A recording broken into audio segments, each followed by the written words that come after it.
네, 토마토 시청자 여러분 안녕하십니까. 오늘도 배워야 산다 1시간 동안 여러분들께 좋은 투자 아이디어를 알려드리기 위해서 김영호 전문가 이렇게 1시간 동안 여러분들께 좋은 강의를 들려드리고자 이렇게 나왔습니다. 자, 지금 현재 시장 상황이 저번 주에 잭슨홀 미팅을 제가 말씀을 드렸었죠. 이런 부분에 있어서 단기적인 시장 방향성이 결정될 거라고 말씀을 드렸었습니다.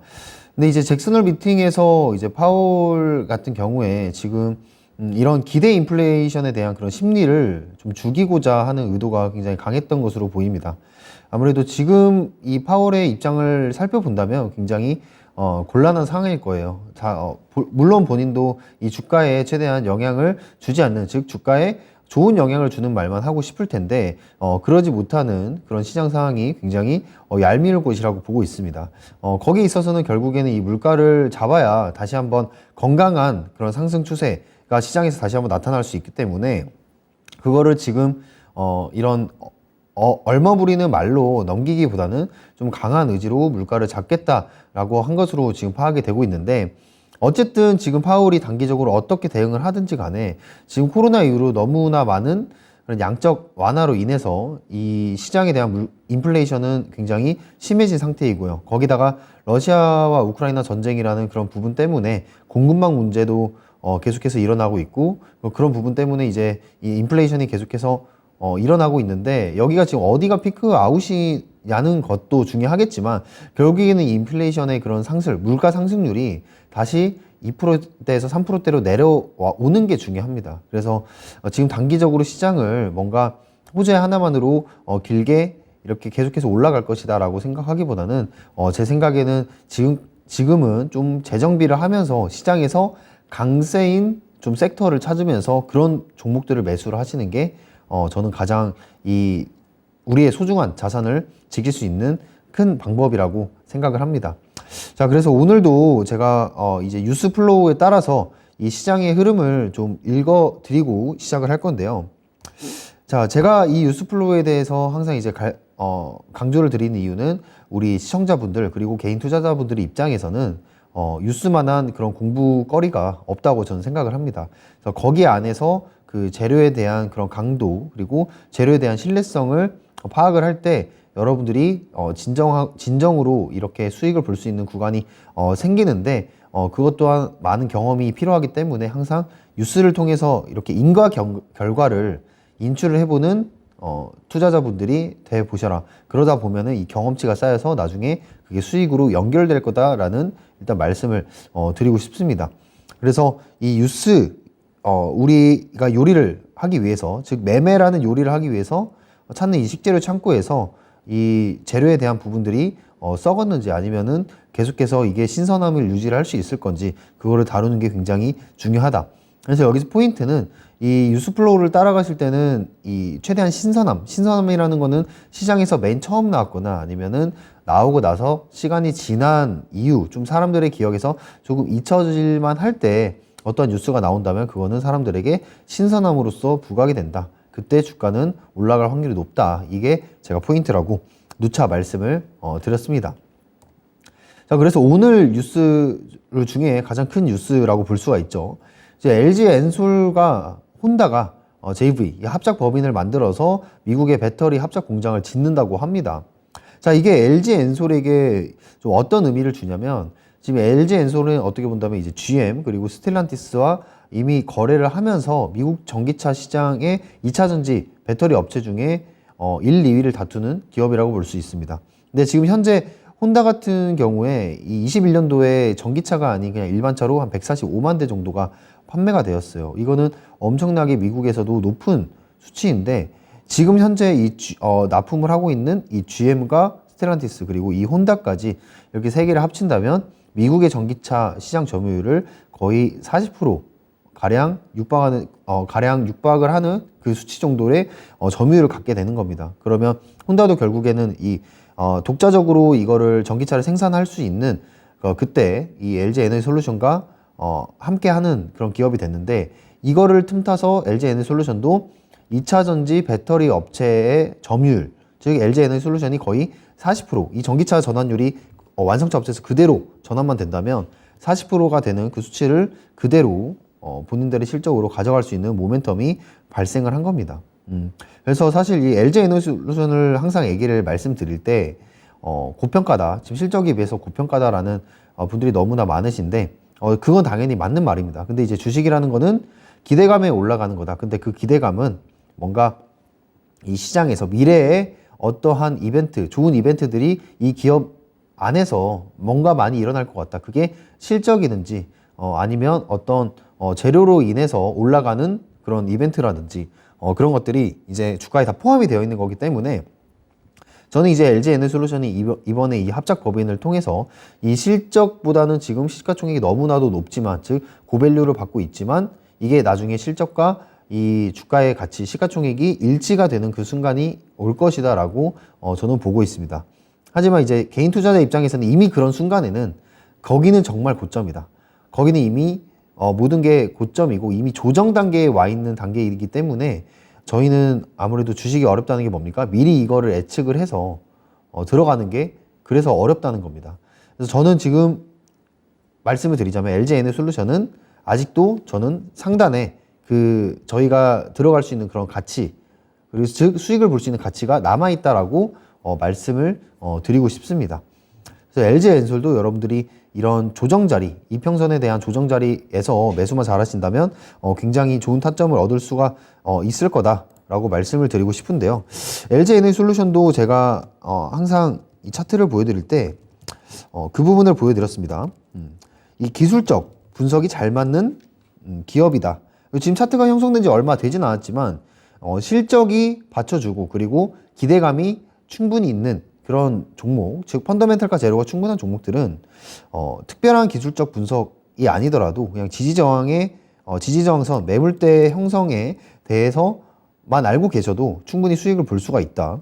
여기 보시면 여기 지금 앞에 형성이 되어 있는 이 매물대에 이렇게 지지저항을 받고 여기서도 저항선에 그대로 적용이 되고요. 이번에 한번 반등이 나온 이후에 조정이 나왔을 때도 여기 지금 매물대를 받고 반등이 나오는 그러한 모습을 보여줬습니다. 물론 시장에서 이 환경에 따라서 산업의 2차전지 산업에 따라서 이 LG에너솔루션이 반등을 한 건 맞지만 대부분 이 기술적으로 말씀을 드리자면 이런 실적이 좋고 기대감이 충분한 종목들은 지지저항과 추세선만으로도 충분히 종목을 공략을 해볼 수 있다. 이 말씀을 드리도록 하겠습니다.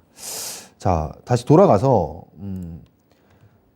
지금 보시면 LG에너솔루션이 일단은 혼다랑 이렇게 작업을 하고 합작법인을 만들고 나서 전기차 시장이 이제 점점 커질 것입니다. 그러면 저희가 그 다음에 생각해 볼 거는 뭐냐면 이 처음에 수혜를 받을 종목은 당연히 양극재, 이 2차전지에 기본적으로 들어가는 양극재가 수혜를 받을 건데 거기서 탑픽으로는 어떻게 보면 LG화학과 포스코케미칼이 있다고 볼 수가 있습니다. 그리고 그 다음에 이제 살펴보셔야 될 부분이 이 음극재로 넘어오게 될 것이고요. 그리고 음극재 다음에는 이제 동박, 이런 소재들의 밸류에 따라서 이 순서가 내려오기 때문에 지금 조정을 받고 있는 SKC라든지 아니면 LG머티리얼즈 이런 종목들도 저는 한번 지켜볼 만할 것 같아요. 그래서 지금 이 합작 법인을 통해서 공장을 짓는다면 여기에 들어가는 이 소재들도 수혜를 받기 때문에 미리 준비를 해놓고 이 조정자리에 있는 종목들을 미리미리 생각을 했을 때 여러분들이 매수 버튼을 누를 때 그렇게 머리를 쥐어 싸매지 않고 누를 수 있는 그런 근거 있는 용기가 생기는 겁니다. 네, 그래서 이런 밸류체인도 여러분들이 알아두셔라 라는 말씀을 드리고 싶고요. 자, 두 번째로 말씀드리고 싶은 부분은 오늘 이제 GICC라는 이벤트가 열렸습니다. 여기 지금 보시면 해외 건설에 대한 그런 주요 발주처 및 국제금융기관과의 네트워크 구축을 통한 우리 기업의 해외 수주 확대 지원의 장이다. 이 주제를 가지고 했는데 여기서 우리가 주목을 해볼 키워드는 뭐냐? 키워드는 바로 이 인도네시아 신수도청 장관, 그리고 파나마 공공사업부 장관, 그리고 사우디 네옴 부사장. 여기서 가장 큰 포인트, 최근에 이제 시장에서 많이 부각되고 있는 네옴시티 부사장이 여기에 참석을 해서 같이 논의를 한다는 겁니다. 여기에 이제 그 다음 네옴시티 다음으로 건설주들의 큰 재료가 될 수 있는 인도네시아 수도 이전의 재료도 여기서 볼 수가 있거든요. 그래서 이러한 높은 고위 인사들이 참여를 했다는 것은 충분히 기대감을 불러 일으킬 수 있었다라는 부분을 의미를 하고, 오늘 시초가 대비해가지고 이런 네옴시티 관련주들이 상승 수익권을 주고 있는 모습을 보여줄 수 있었습니다. 뭐 유신이라든지 아니면 한미글로벌 이런 종목들이 상승을 많이 했는데, 그러니까 이렇게 이제 뉴스플로우를 따라가실 때는 어떻게 본다면 이런 일정 스케줄 매매를 추천을 드리고 싶습니다. 스케줄 매매라고 하는 거는 어떠한 앞에 우리가 주가에 영향을 미칠 만한 이벤트들이 미리 우리가 파악을 해놓고 거기에 있어서 관련주들을 미리 찾아 놓는 거죠. 근데 이제 이거를 찾을 때도 그 관련주를 찾는 거 이전에 우리가 선행해야 될 그런 작업이 과연 이 이벤트가 어떠한 재료의 강도를 가지고 있는가, 그게 가장 중요하다고 생각을 합니다. 근데 여기서 보시다시피 이런 관련 사업자들의 고위 인사들 참여가 이 일정에 대해서 충분히 주가에도 재료로 반영이 되었다라는 해석이 가능한 것이죠. 그래서 우리가 이런 일정들을 미리 알고 있어도, 예를 들면은 이전에 뭐 누리호라든지 이런 달 탐사선 이런 일정을 미리 체크를 해놓고 이런 부분에 있어서 우리가 매매를 미리미리 좀 진행을 한다면 우리가 좋은 수익을 볼 수가 있다 라고 말씀을 드리고 싶습니다. 네옴시티는 그냥 쉽게 말해서 이 서울 도심 면적의 44배, 좀 상상이 가실지 모르겠는데 서울 도심의 44배고 길이만 해도 170km가 된다고 합니다. 그 170km가 되는 그런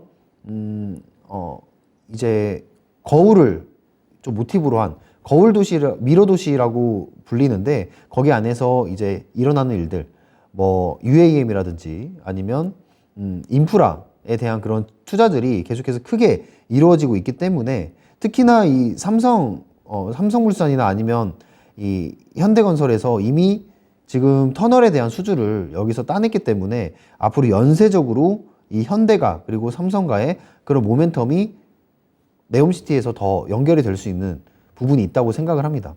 뭐 삼성 같은 경우는 이 건설뿐만 아니라 제일 큰 기업인 삼성전자가 있지 않습니까?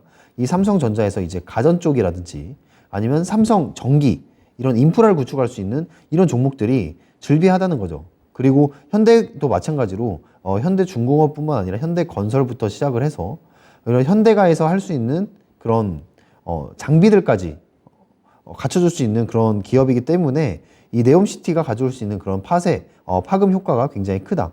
뭐 일각에서는 근데 이 네옴시티가 실현성이 있느냐 라는 말도 많이 있기는 합니다만, 이 자본주의 시대에서 돈으로 안 되는 게 어디 있겠습니까? 네. 그리고 우리가 중요한 거는 여기 생각해 보셔야 될 게, 이게 이루어지고의 부분보다 더 중요한 건 우리는 그 기대감을 안고 있을 때 우리가 들어갈 수 있는 그 타이밍을 통해서 우리가 매도하는 수익을 보는 그 시점까지 우리가 가져가는 그 타이밍을 잡는 그런 포인트가 우리에게는 굉장히 중요하죠. 결국 수익으로 그게 이어지는 부분이기 때문에요. 네. 그래서 그런 기대감을 이용을 해서 우리가 수익을 볼 수 있어야 되는 투자자가 돼야 되는데, 오늘 이 GICC 관련해서 이런 재료의 기대감은 충분히 오늘 시장에서 반영이 될 만한 재료였다. 이 부분을 말씀을 드리도록 하겠습니다. 자, 그리고 세 번째는 이 애플페이에 대한 애플페이가 아니죠. 죄송합니다. 이 패드나우에 대한 얘기들이 나왔는데, 패드나우라고 한다면 이 실시간 결제 시스템으로서 어떻게 본다면 이 패드나우를 통해서 이전 시간에도 제가 말씀을 드렸어요. CBDC. 네. 제가 CBDC 얘기를 했을 때 유튜브에 누가 댓글로 남겨주셨더라고요. CBDC가 뭐냐라고 남겨주셨는데, 이거는 한마디로 말해서 디지털 화폐입니다. 지금 우리가 종이 지폐를 사용을 해서 우리가 결제를 하잖아요. 현금 결제를 하잖아요. 근데 이 현금이 모두 사라지고 디지털, 즉 온라인을 통해서만 우리가 결제할 수 있는 화폐가 만들어진다 라는 겁니다.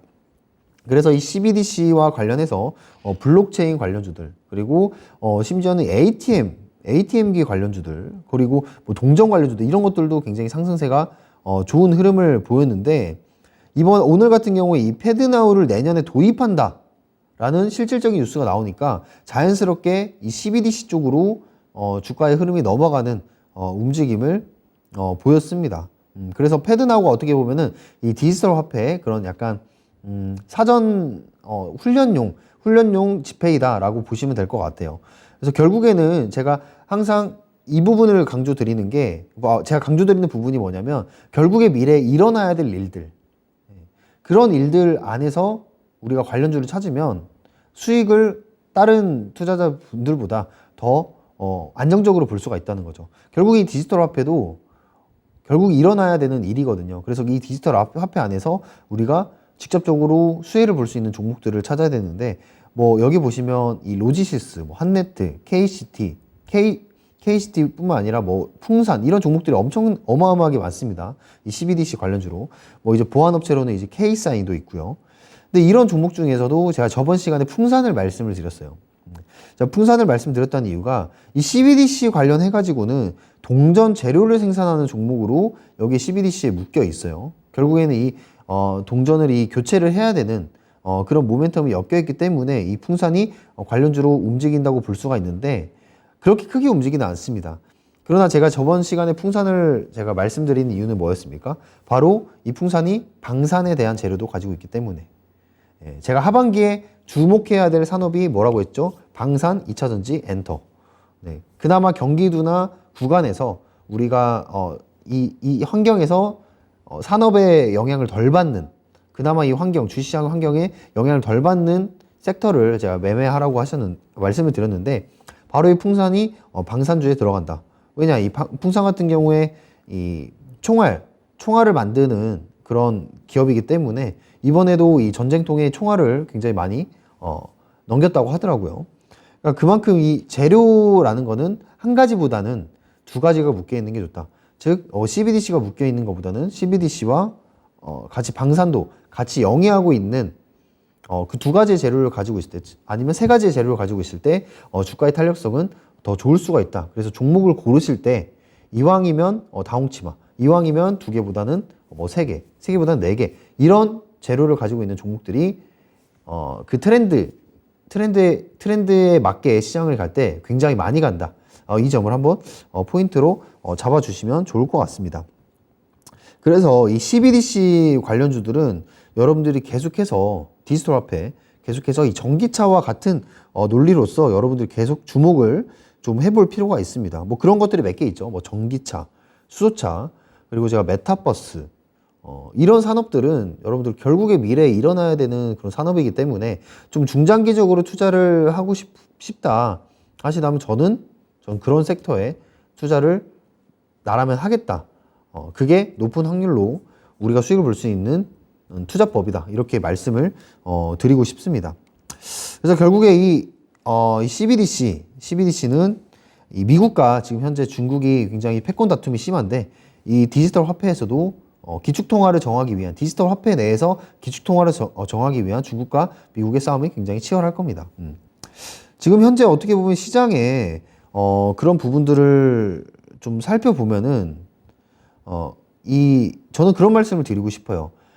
시장의 환경 안에서도 우리가 수혜를 볼 수 있는 종목이 분명히 존재를 한다 라고 말씀을 드리고 싶습니다. 그러니까 그런 요소들을 종합을 해봤을 때 우리 포트에 좀 의미 있는 수익이 찍히지 않나 라고 말씀을 드리고 싶은데, 뭐 예를 들면은 2차전지 같은 경우에 여러분들이 생각을 해보시면 지금 시장 자체는 사실 뭐 전기차가 잘 팔리고 그리고 자동차가 잘 팔릴 시장은 아닙니다. 물론 코로나에 대한 보복 심리로 인해서 자동차가 한동안 폭발적으로 팔리고 지금 차량용 반도체에 대한 물량도 풀리면서 조금 수요가 확실히 나오고 있다고는 하지만, 사실 자동차가 무조건적으로 막 잘 팔리는 그런 경기 상황은 아니잖아요. 왜냐하면 소비가 침체되어 있기 때문에.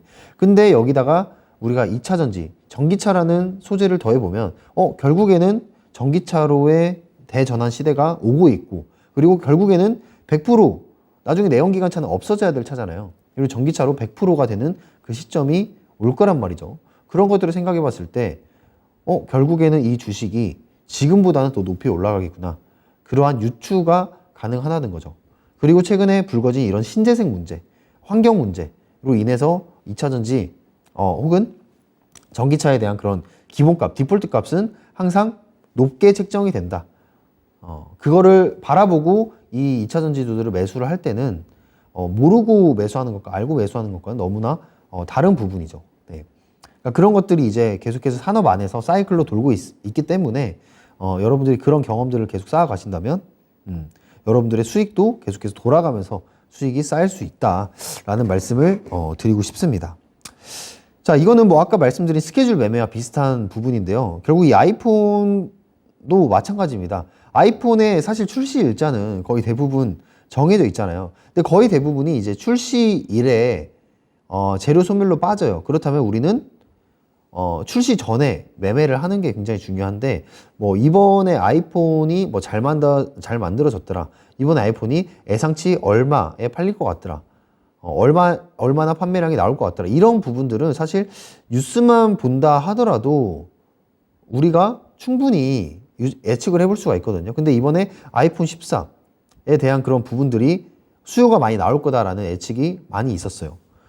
특히 예전에 얼마 되지 않은 일인데 갤럭시에서 이제 GOS 문제가 있었죠. 게임 성능 조작하다가 한번 걸려가지고 아이폰 유저로 많이 그때 한번 갈아탔다라는 그런 수치가 있는데, 그런 것들을 힘입어서 이번에 아이폰에 대한 14에 대한 기대감이 좀 크다. 그런 부분들이 이제 뉴스에 나오다 보니까 지금 여기 보시는 BH, 그리고 삼성전기, LG이노텍 이런 종목들이 흐름이 지금 굉장히 좋다라고 말씀을 드리고 싶습니다. BH 같은 경우에 지금 여기 제가 자료를 올린 거에는 삼성 뭐 디스플레이 얘기가 있는데, 이거보다는 연성 회로기판을 아이폰에 공급을 하고 있기 때문에 매출과 아이폰 판매량의 대수와 직접적으로 연관이 있는 종목이라고 보시면 될 것 같습니다. 그래서 BH는 저는 추세를 따라서 그냥 우리가 매매를 하면 좋은 수익을 계속해서 꾸준하게 얻을 수 있지 않을까라는 말씀을 드리고 싶은데, 자, 여기 추세선이죠. 여기 추세선을 따라서 매매를 하거나 아니면 여기 이평선의 그런 지지 라인을 매매를 하면 어떨까라는 말씀을 드리고 싶습니다. 여기 지금 121일평과 지금 추세선이 거의 일치하는 모습을 보여주고 있는데, 자, BH도 마찬가지죠. 제가 아까 뭐라고 말씀드렸죠? 실적이 나오고 기대감이 있는 종목들은 그냥 추세선 따라서 매매하시거나 지지 저항에 따라서 매매를 하면 된다라는 말씀을 드렸는데, BH도 마찬가지죠. 아이폰에 대한 그런 모멘텀이 쉽게 죽을 것 같지는 않고 판매량은 계속해서 나올 것이기 때문에 이런 종목들은 조정이 올 때 우리가 잡아 본다면, 오늘같이 이렇게 높이 올라갈 때, 물론 더 올라갈 수 있겠지만 높이 올라갈 때라기보다는 시장에서 관심이 조금 덜할 때, 혹은 아이폰의 일정에 맞춰서 한 일주일에서 2주일 전에 이 추세선 맞춰서 조정 자리에서 매수를 하면은 충분히 좋은 수익률을 얻을 수가 있다는 것입니다. 그래서 BH는 연성 회로기판에 관련된 그런 아이폰 관련주였고요. 자, 그리고 뭐 삼성전기는 여기에 적층 세라믹 콘덴서 MLCC를 공급한다고 나와 있는데, 저는 그거보다 앞으로 삼성전기가 기대되는 부분은 FCBGA, 그 부분이 굉장히 기대가 되고 있습니다. 차세대 기판이죠. 이 차세대 기판을 삼성전기가 이 대량으로 공급할 수 있는 그런 모멘텀을 마련을 해놨기 때문에 지금 글로벌 업체들이랑도 계속해서 얘기들이 나오고 있습니다. 그래서 삼성전기는 산업이 이제 다시 한번 회복이 될 때 엄청 굉장히 또 탄력있게 올라갈 종목이기 때문에 지금 조정을 받을 때 삼성전기는 매집을 해두셔라. 이런 부분들 한번 체크를 해보시고요. LG노텍은 뭐 제가 너무 기가 닳도록 얘기를 드린 것 같아요. 이 LG그룹이 앞으로 애플과 엮여서 갈 수 있는 그런 모멘텀이 너무나도 많다. 지금 이미 LG라는 그룹은 전기차를 만들 수 있는 기업인데 지금 벤더 업체로서 굉장히 충실하게 애플에 대한 그런 동맹을 계속해서 잘 맺고 있다라고 말씀을 드리고 싶은데, 일단 LG이노텍도 마찬가지로 FC BGA 기판 만들고요. 지금 아이폰의 거의 절반 50%에 해당하는 카메라 모듈을 공급을 하고 있기 때문에 이 부분에 대해서 이제 나중에 애플카가 생기고 자율주행차가 생기고 그 자율주행에 들어가는 카메라, 그럼 또 이제 LG노텍이 공급을 할 수 있는 확률이 높겠죠. 이런 것들을 여러분들이 머릿속에 놓을 때 LG노텍도 마찬가지로 추세선 따라서 그냥 매매하시면 저는 좋은 수익이 날 수 있는 종목이다 라고 말씀드리고 싶습니다. 단기적으로는 굉장히 높다라고 하시는 분들도 계시는데, 이런 종목들은 이제 여기서부터 한번 분할로 꾸준히 사 모아 가시면 좀 좋은 전략을 취할 수가 있다. 바로 이제 32만 원 라인부터 꾸준히 모아 가시면 LG노텍도 결국에 지금 기대감이 많이 올라간 종목이라고 볼 수 있겠지만 나중에 가져갈 수 있는 실적까지 생각을 해본다면 충분히 더 올라갈 수 있다. 저는 50만 원 이상까지도 보고 있는 종목이기 때문에 이 부분도 한번 참고를 해보시면 좋을 것 같습니다. 자, 그래서 지금 현재 지금 애플까지 받고 이 부분을 간단하게 말씀을 드리고 넘어가도록 할게요. 이 미국 인플레 감축법에 대해서 제가 계속해서 투자이신에서도 말씀을 드리고 말씀드렸던 이유가 여기서 지금 나오는 그런 재료들이 굉장히 크고 그리고 다양합니다. 일단 신재생 에너지에 관련된 부분, 그리고 글로벌 자동차 업체에 관련된 부분, 그리고 수소, 이번에 수소 모멘텀이 굉장히 많이 받았죠. 그런 부분들이 지금 너무나도 많이 엮여 있기 때문에 여기서 인플레 감축법, IRA 법에서 나올 수 있는, 파생될 수 있는 그런 주식들이 굉장히 많다. 그래서 이 부분만 공부를 해놔도 여러분들이 수익을 볼 수 있는 구간이 굉장히 많을 텐데, 일단 제가 이 미국의 인플레 감축법이 처음 나왔을 때 가장 먼저 관심 있고 매매를 했던 종목이 관심 있던 섹터가 바로 이제 태양광 쪽이었습니다. 왜냐하면 감축법을 통해서 당장에 우리 신재생 에너지를 대체할 수 있는 부분, 즉 원전이나 뭐 풍력 같은 경우에는 이제 설치 기간도 좀 어느 정도 길고 필요한데, 태양광 같은 경우에는 그나마 단기적으로 이걸 대응을 할 수 있는, 수혜를 볼 수 있는 그런 과정을 가지고 있기 때문에, 짧은 과정을 가지고 있기 때문에 일단 태양광을 먼저 봤다. 그리고 나서 지금 이 IRA 관련해서 지금 말이 나오는 게 자동차, 지금 글로벌 완성차 업체들 중에 미국에서 생산하지 않는 자동차는 세제 혜택을 주지 않겠다. 그렇다면 뭐 예를 들면 테슬라가 쉽게 이해하기 쉽게 1,000만 원이고 현대차가 1,000만 원인데 테슬라가 500만 원이 할인이 된다. 그럼 당연히 저라도 테슬라를 살 것 같습니다. 아무리 애국심이 뛰어난 사람도 저라도 테슬라를 살 것 같은데, 그런 것처럼 지금 문제가 굉장히 많다는 거죠. 근데 중요한 건 뭡니까?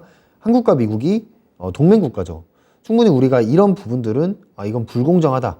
자, FTA 법을 우리가 지정할 때 충분히 이거를 감안을 하기로 하지 않았냐. 근데 지금 왜 우리를 세제 혜택에서 이렇게 제외를 하는 거냐. 이런 부분들은 충분히 미국에게 말을 해볼 수 있다는 거죠. 그래서 오늘 그 결의안, 오늘 이제 산업통상자원위원회와 그 두 가지 위원회에서 이 법안에 대한 결의안을 채택을 했어요. 그러니까 그 기대감, 악재가 해소될 거라는 기대감에 현대차 그리고 현대위아 같은 이 자동차 업종들이 좀 상승을 했죠. 그러니까 이렇게 이 뉴스도 사실 어제 나온 뉴스입니다. 어제 나온 뉴스인데 거의 이 결의안을 뭐 반대하는 사람이 없을 것이고 쉽게 통과될 거라고 예상을 했기 때문에 오늘 자동차 업종을 미리 예상을 하고 어제 종가나 오늘 시초가로 들어갔다면 좀 좋은 수익을 볼 수 있었겠죠. 그래서 이 뉴스를 보고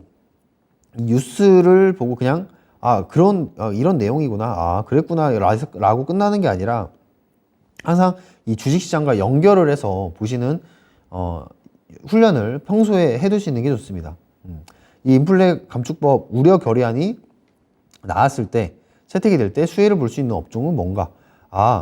완성차 업체들의 그런 세제 혜택 수혜를 못 받는 지금 상황이기 때문에 이 결의안이 채택이 되고 미국에게 뭔가 딜을 넣었을 때 이 자동차 업종들이 그래도 세제 혜택을 받을 수 있다는 그런 기대감 때문에 올라가겠구나.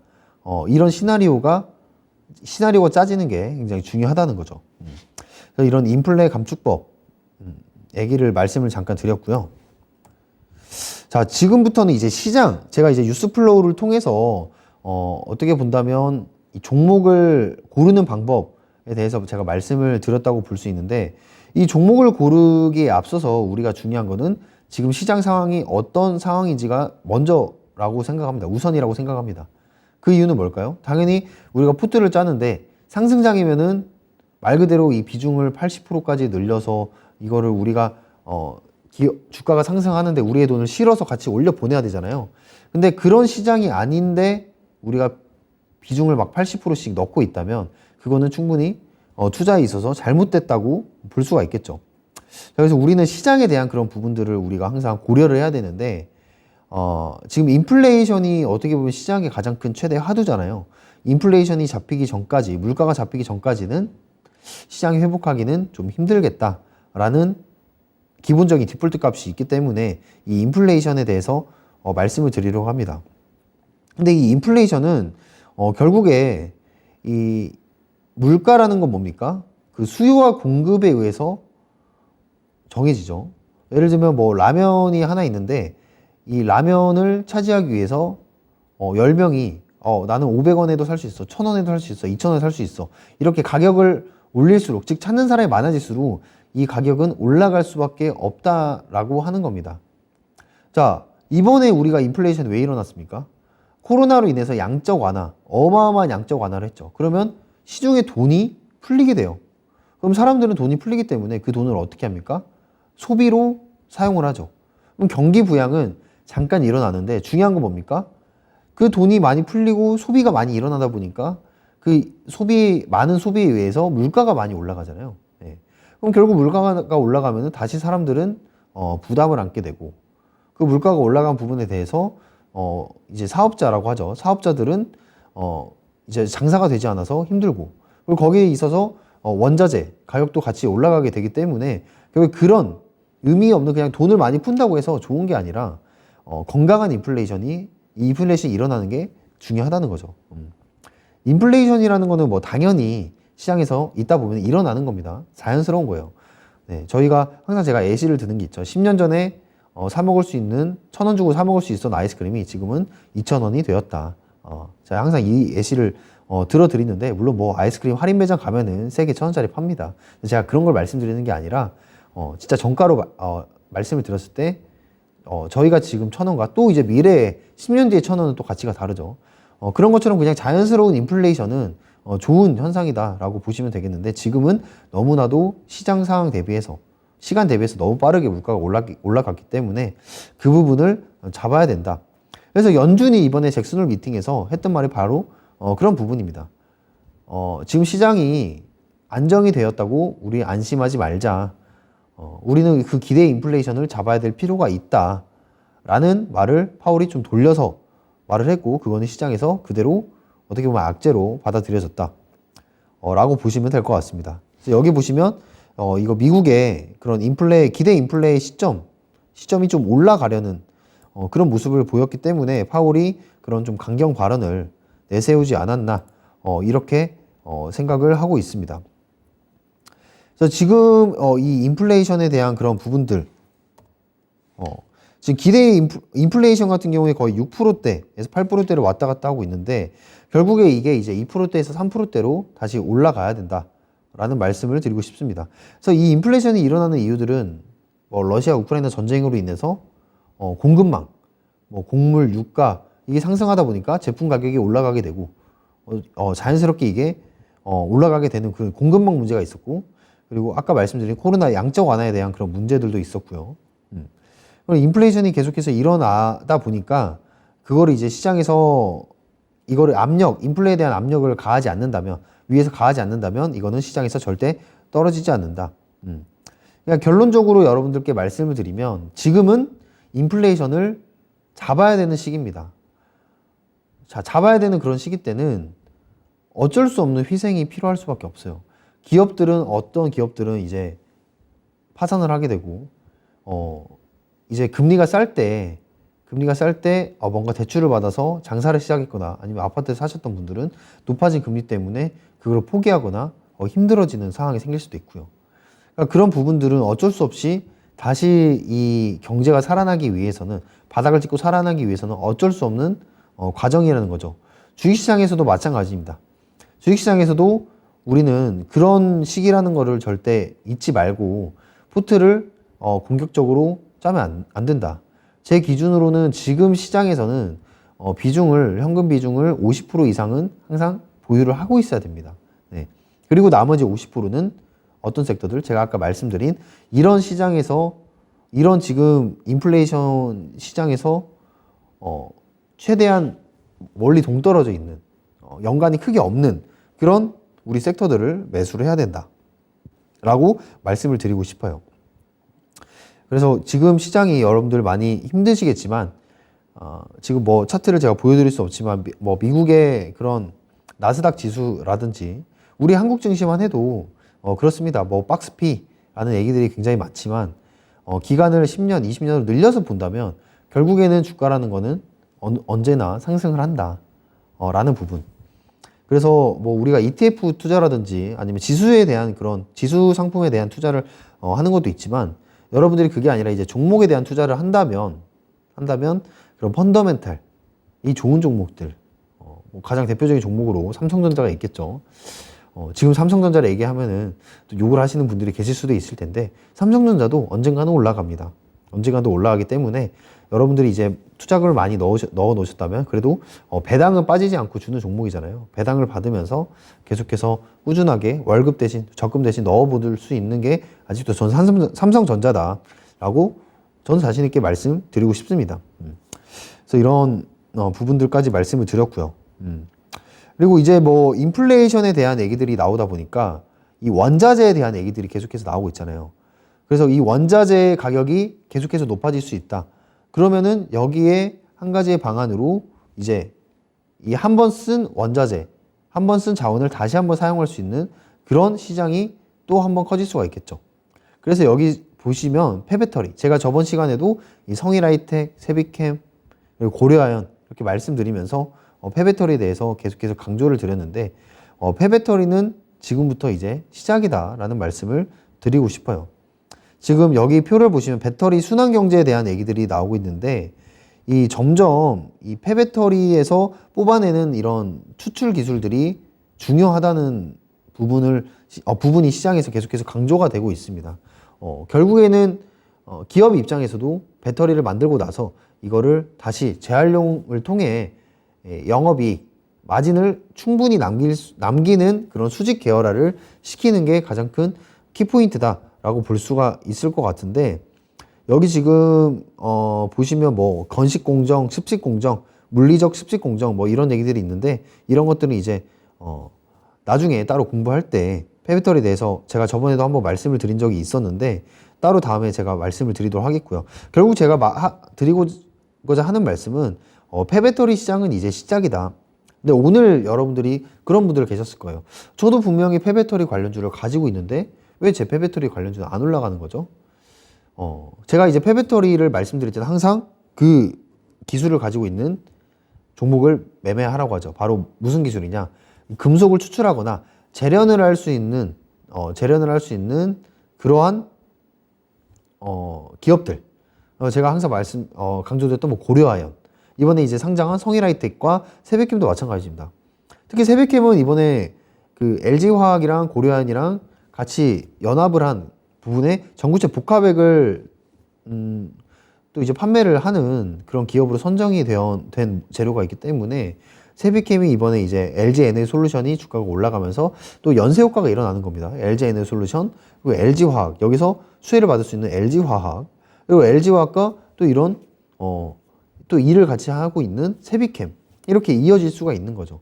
그러니까 돈을 많이 벌기 위해서는 돈을 많은 곳에 가라고 하잖아요. 지금 2차전지 쪽으로 돈 제일 많고 돈 제일 잘 벌고 그리고 제일 잘 벌 수 있는 기업이 어디입니까? 바로 LG그룹이지 않습니까? LG화학, LG에너지솔루션. 그렇기 때문에 거기에 붙어 있는 관련주 종목들이 굉장히 크게 가는 거예요.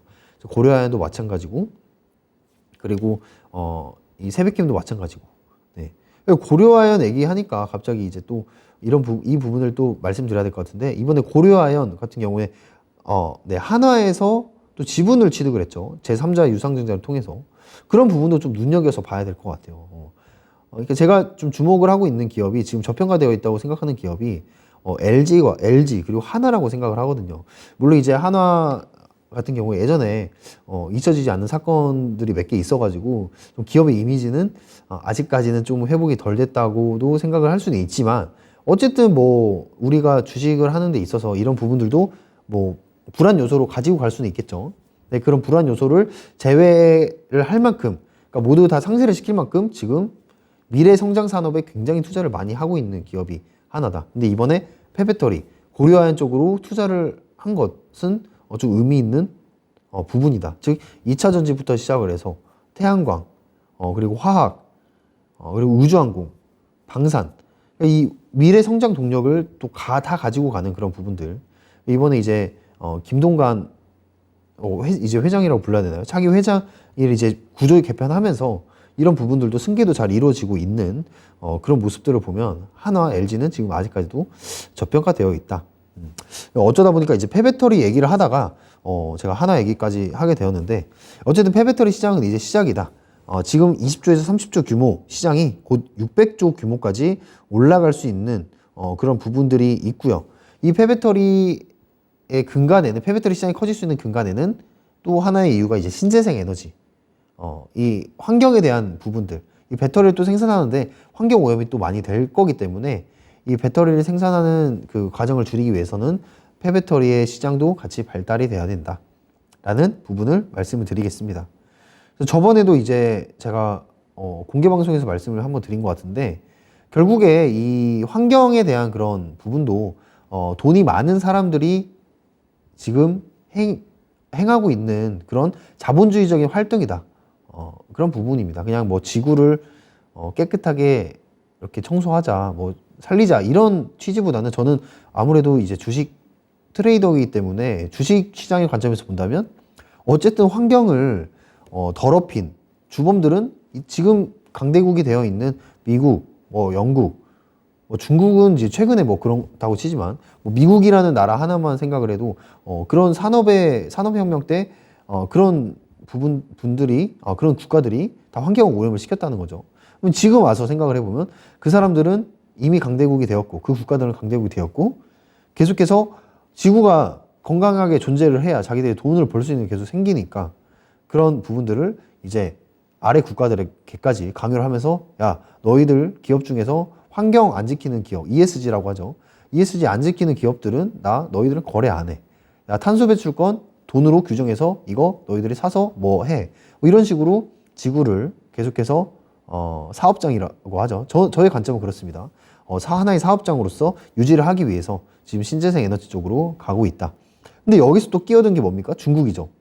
야, 중국 같은 경우에 아직 아니다. 너 지금 미국에서 계속해서 이런 신재생 에너지에 대한 그것들을 밀고 있는데, 아니, 아직 아니야. 그래서 지금 중동과 중국이 어떻게 보면 손을 잡아서 유가를 계속해서 올리고 공급망 문제를 일으키고 이렇게 지금 패권 전쟁을 계속해서 하고 있는 겁니다. 네. 이런 부분들을 한번 좀 감안을 해보시고 시장을 보시면 이왕 주식 하시는 거 좀 더 재밌게 주식을 좀 할 수 있지 않을까. 그래서 제가 항상 말씀드렸죠. 주식에 대한 수익은 항상 따라오는 거다. 그러니까 시장에 대해서 뭔가 이해하고 그 흐름을 미리 읽을 줄 아는 그런 수준이 됐을 때는 돈을 벌기 싫어도 그냥 돈이 따라오는 경지가 분명히 생긴다. 이렇게 말씀을 드리도록 하겠습니다. 네. 그래서 여러분들 너무 이렇게 급하게 생각하지 마시고 이렇게 하나씩 공부를 하시면서 가져가셨으면 좋겠습니다. 자, 그래서 제가 아까 이 감축법에 대한 밸류체인, 제가 저번 시간에 이제 수소, 폐배터리 쪽으로 밸류체인을 제가 말씀드리고 2차전지 쪽도 말씀드렸는데, 오늘은 뭐 태양광에 대해서 아주 그냥 간단하게 말씀을 드려보도록 하겠습니다. 뭐 태양광 에너지라고 하는 거는 쉽게 말해서 여기 태양빛을 받아서 이 전기 에너지로 바꾸는 것을 통해서 바꾸는 걸 통해서 이 지금 에너지를 사용하는 부분을 태양광이라고 하는데, 결국 이 태양광이 지금 뭐 초기 투자 혹은 이제 발전 단가가 높다는 단점이 있기는 하지만, 정부라든지 아니면 각 국가에서 보조금들이 나오면서 정책이 본격화되면서 돈이 많이 부담이 덜해지는 그런 사업이 진행이 되고 있죠. 그래서 글로벌 태양광에 대한 그런 신규 설치 용량은 계속해서 증가를 하고 있다. 이 부분을 한번 살펴보도록 하겠습니다. 자, 그래서 태양광 히스토리를 살펴보시면 뭐 예전에 이제 중국의 태양광 폴리실리콘 가격이 급등하거나 급락할 때 이 태양광 관련주들이 같이 움직이는 모습을 보였고, 최근에는 뭐 제가 말씀 안 드려도 알 거예요. IRA 이 부분에 대해서 굉장히 수혜를 많이 볼 수 있는 종목이다라는 부분 때문에 이 태양광이 상승을 굉장히 많이 한 모습을 보여주고, 여기 지금 종목들 보시면 뭐 G2파워라든지 뭐 OCI, 현대에너지솔루션 대단했죠. S에너지, 하나솔루션 뭐 이런 종목들이 있는데, 지금 뭐 실질적으로 매출을 의미 있게 내면서 가는 종목이 저는 이제 하나솔루션, 저번 시간에도 말씀드렸죠. 하나솔루션이 지금 의미 있게 발자취를 남기고 있다. 이 하나솔루션이 이제 모듈을 만드는 업체라고 보시면 돼요. 근데 미국에서 지분이 어마어마하기 때문에 지금 이 태양광 산업을 지탱하는 지분이 어마어마하기 때문에 그 부분에 있어서 이 하나솔루션 전 탑픽으로 보고, 지금 2019년 자료이긴 한데요. 지금 중국의 비중입니다. 태양광 밸류체인의 중국의 비중. 중국의 비중이 계속해서 높은 건 사실이나 저는 지금 주목하고 싶은 환경이 미국과 중국이 지금 많이 싸우고 있죠. 그러면 이 IRA 감축 법안에 따라서 혜택을 볼 수 있는 낙수 효과가 일어날 수 있는 나라가 중국은 일단은 제외가 돼야 된다. 그러면 한국의 비중이 점점 커질 수가 있다. 그 부분을 말씀을 드리고 싶습니다. 그래서 이런 환경을 고려를 해봤을 때 우리나라 기업들의 주가는 좀 더 탄력을 받을 수 있다. 중국이라는 가장 큰 리스크가 제거됐기 때문에 그런 부분들을 말씀을 드렸고요. 뭐 태양광 밸류체인에 대해서는 간단하게 일단 폴리실리콘 원료라고 말씀드릴 수가 있죠. 이 폴리실리콘 원료를 통해서 인곳과 이제 웨이퍼를 만듭니다. 이제 인곳이라고 하는 거는 뭐 꼭 태양광에서만 쓰이는 용어는 아니고 이 금속이랑 합금을 이제 녹여서 주형 틀에 이제 넣은 다음에 특정한 모양을 내서 낸 제품, 그것을 바로 이제 인곳이라고 하는데, 지금 이 인곳과 이 웨이퍼를 통해서 결국에는 이 태양 전지가 만들어집니다.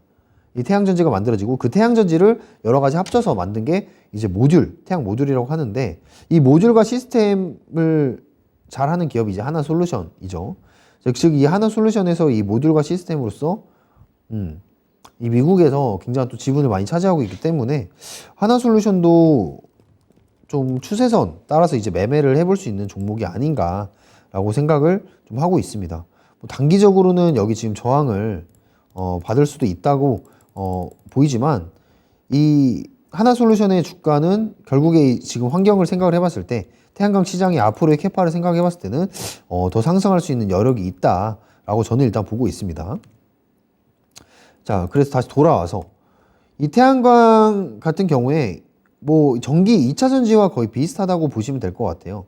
이 태양광이 들어와서 이 P극과 N극 사이를 계속해서 이동을 하는데, 그 이동을 하면서 흐르는 전류를 모아서 그거를 이제 에너지원으로 사용하는 게 이 태양광 전지의 기본적인 원리다.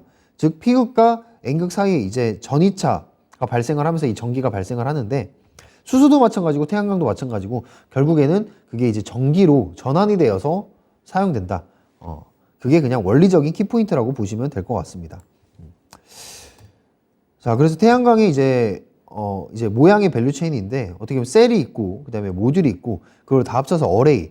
시골 가시면 어레이 많이 보셨을 거예요. 이렇게 산 잠깐 깎아가지고 이 어레이 하는 거 볼 수 있는데, 뭐 그런 부분에서 태양광도 사실 좀 환경 오염적인 부분이 말이 많습니다. 한번 태양광으로 쓴 땅은 다시 농사를 못 짓는다고 하더라고요. 그래서 그런 부분들을 생각을 해봤을 때 태양광도 뭐 문제는 많긴 하지만 어쨌든 뭐 태양광 원전 풍력 거기에 이제 수소까지 번갈아 가면서 이 신재생 에너지를 쓰기 때문에 이런 부분들이 잡음이 있다 하더라도 이 태양광에 대한 이런 시세는 충분히 더 나올 수 있다라고 저는 생각을 하고 있습니다. 그래서 뭐 셀은 쉽게 말해서 전기를 일으키는 최소 단위라고 보시면 돼요.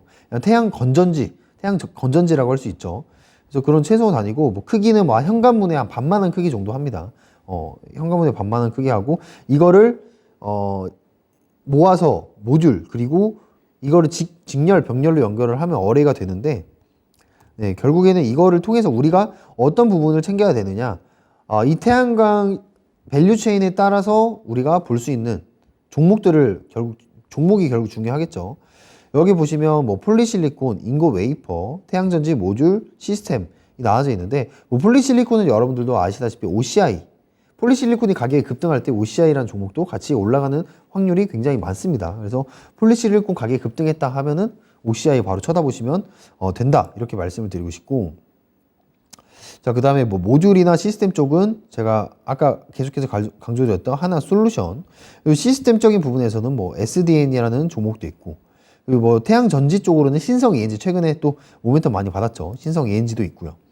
그러니까 지금 태양광 쪽으로도 아직도 밸류체인이 많이 남아있기 때문에 이 부분을 좀 밸류체인에 맞춰서 종목을 알고 있어야, 맞춰서 알고 있어야 여러분들이 이런 스케줄 매매를 하실 때 뭐 예를 들면 폴리실리콘 가격이 급등을 했는데 하나솔루션은 뜬금없이 들어간다든지 뭐 이런 사태는 막아야겠죠. 물론 전반적으로 태양광이 산업이 전반적으로 좋은 호재가 있다면 아무거나 들어가도 사실 그날 수익을 볼 수 있는 확률이 높겠지만, 그게 아닌 이런 세부적인 매매까지 들어간다면 폴리실리콘, 인got 웨이퍼, 그리고 태양 전지, 그리고 시스템 모듈 이렇게 나누어서 종목을 따로 보시는 게 좋다라는 말씀을 드리고 싶고요.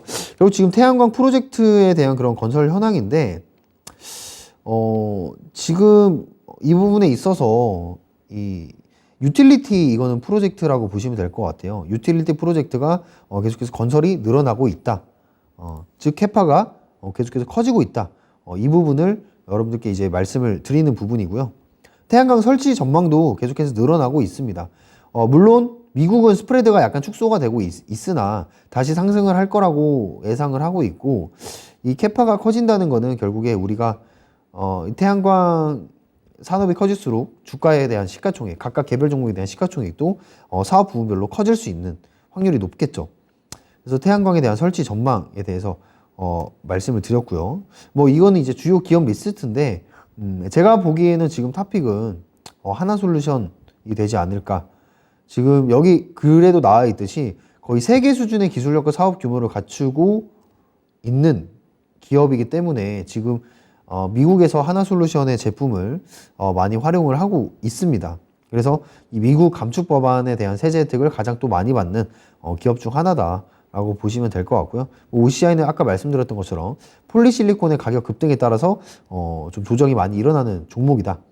뭐 저기 지금 보시면 신성의 ENG도 보이시고, 오늘 뭐 실리콘 응급제로 갔던 대주전자재료 보이는데, 뭐 여러 가지 태양광에 대한 그런 부분들 종목들이 굉장히 많으나 이 태양광과 실질적으로 뭔가 연관이 되어 있는 그런 종목들을 매매하시는 게 굉장히 편하다. 그래서 제가 오늘 좀 장황하게 여러분들께 말씀을 드린 것 같은데, 일단 밸류체인이든 매크로 환경이든 그리고 사업의 환경이든 그런 부분들에 있어서 제가 이제 공개 방송에서 경제적 해자에 대한 말씀을 드릴 거예요. 근데 제가 지금 방송에서 제가 한마디도 안 드렸는데, 결국 경제적 해자라는 건 뭐냐, 누구도 넘볼 수 없는 그런 사업을 구축을 하고 있는 그런 기업들이 존재를 합니다. 그래서 뭐 그거 무형자산이 될 수 있고, 네트워크가 충분히 갖춰진 기업들, 그리고 교체 전환 비용이 비싼 산업, 그리고 비용 절감을 했을 때, 즉 가격을 깎아내렸을 때 경쟁자를 물리칠 수 있는, 즉 독과점 기업들을 말하죠. 아니면 신규 진입 자체가 어려운 산업들이 있습니다. 그런 산업들을 우리가 지금 이때까지 말씀드린 산업들도 마찬가지로 폐배터리든 아니면 2차 전지든 경제적 해자가 분명히 존재하는 종목입니다. 신규 진입 자체가 어려워요. 기술력이 충분히 존재를 해야 되기 때문에. 그러니까 그런 기업들을 우리가 특히 지금 같은 시장에서 매매를 할 때 우리의 소중한 시드를 지킬 수 있다라는 말씀 마지막으로 드리면서, 저는 잠시 후에 7시 5분부터 공개 방송에서 이 부분, 우리가 이 시장과 무관하게 갈 수 있는 종목들에 대해서 한번 여러분들과 얘기를 나누는 시간을 한번 가져보도록 하도록 하겠습니다. 네, 그러면 저는 여기까지 마무리를 하도록 하겠고요. 저는 잠시 후 7시 5분부터 공개 방송을 통해서 여러분들께 좀 더 나은 투자 아이디어 드리도록 하겠고요. 지금까지 방송 시청해주신 여러분 감사합니다. 평안한 저녁 되시길 바라겠습니다.